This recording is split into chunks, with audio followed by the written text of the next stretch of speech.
Hello everyone and welcome to Part 1 JavaScript Basics.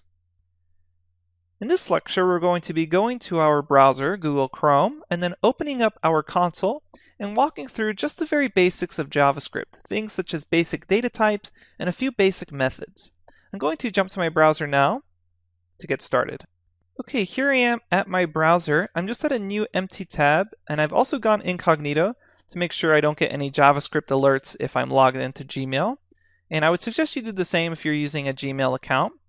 But what you're going to do is anywhere on the page, right click, and then go all the way down to where it says Inspect.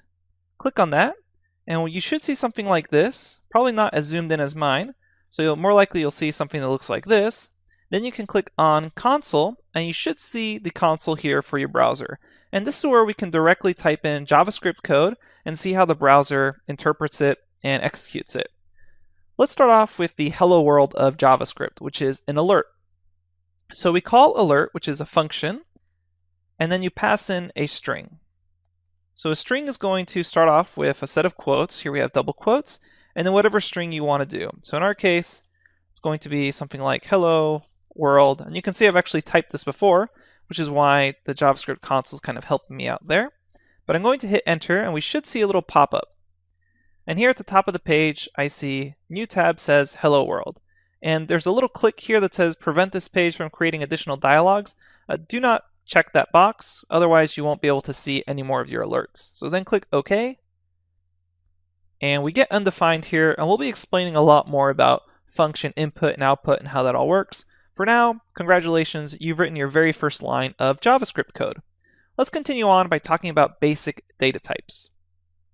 So first, before we actually start that, I want to show you how you can write a comment in JavaScript. And a comment in JavaScript is just 2 forward slashes, and then anything beyond this, so anything here is a comment. And if I hit enter here, basically nothing's going to be executed because that was all a comment. So right now, let's start off with basic data types. Okay, the first basic data type are numbers. And numbers can be integers, such as 10.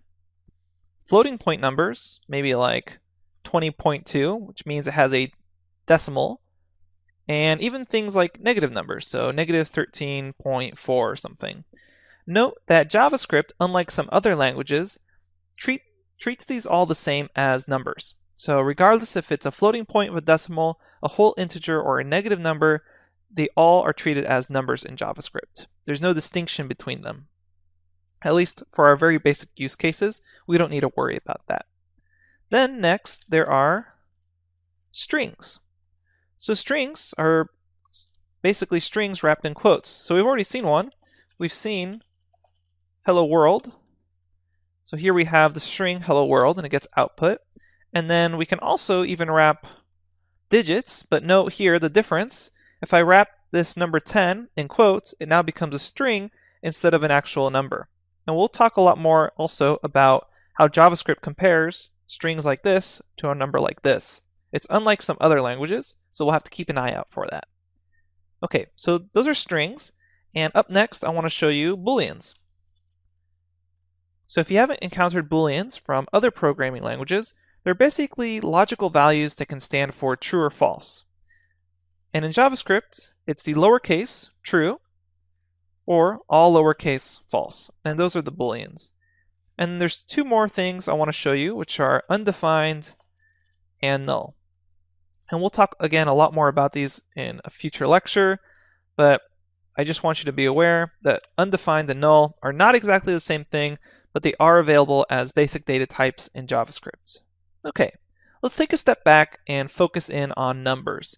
So those were over here in blue, syntax highlighting numbers. And we can actually use JavaScript as a basic calculator. But before we do that, I want to show you how you can clear your console. To clear your console, just type in clear, and then close parentheses at the end of that. Hit enter, and the console will be cleared for you. Okay, so JavaScript as a basic calculator can do addition. So I can say things like 2 plus 2, and you see it responds 4. I can do subtraction, 5 minus 1, multiplication, 3 times 2, that's an asterisk for multiplication there. I can do division, for instance, 10 divided by 2 gives me 5, And note what happens if I do 2 divided by 5, it gives me 0.4. Other programming languages sometimes won't actually give you the decimal amount. JavaScript does do true division here. So 2 divided by 5 does give you the correct answer of 0.4. Then if we want to do exponents, that's 2 sets of asterisks. So for instance, if I want to do 2 to the power of 4, that's going to be asterisk asterisk 4. And then that equals 16, which is 2 times 2 times 2 times 2, or 2 to the power of 4. And then the last mathematical operation, which you may or may not be familiar with, depending how new you are to programming, is what's known as the modulo or mod function, or really operation. It's not really a function. And basically what this does is it returns the remainder of a division. So for example, if I say 15 divided by 14 and hit enter, I get 1.07, etc., some very large decimal. But if I were to think about this in terms of remainder, I would know that 15 divided by 14 is 14 remainder 1. Now if I wanted some mathematical operation to only return that remainder, that can be shown as the mod operation, or the modulo operation, which in most programming languages, it's shown as a percent sign. So 15 mod 14 returns 1, because it's 14 remainder 1. Let's show you another example.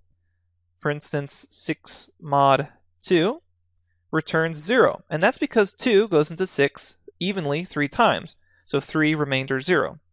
Now if I do something like 6 mod 4, I get remainder 2, because it's going to be 4 remainder 2 to get 6. So again, this mod operation just gives you back the remainder.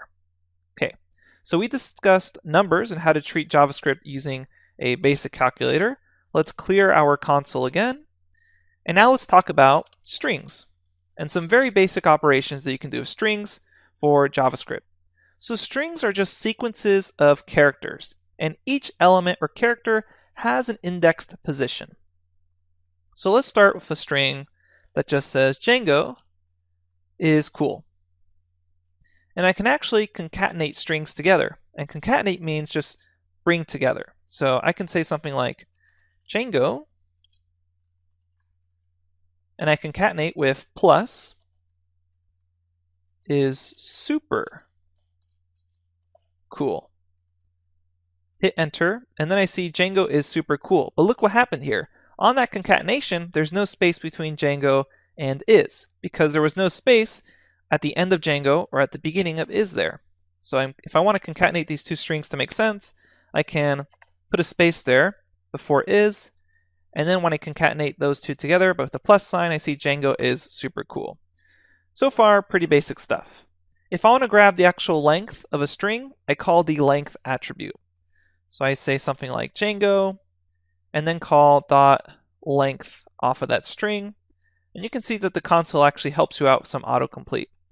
And then here I can see there are 6 elements or 6 characters in this sequence, which is the string. 1, 2, 3, 4, 5, 6. Great.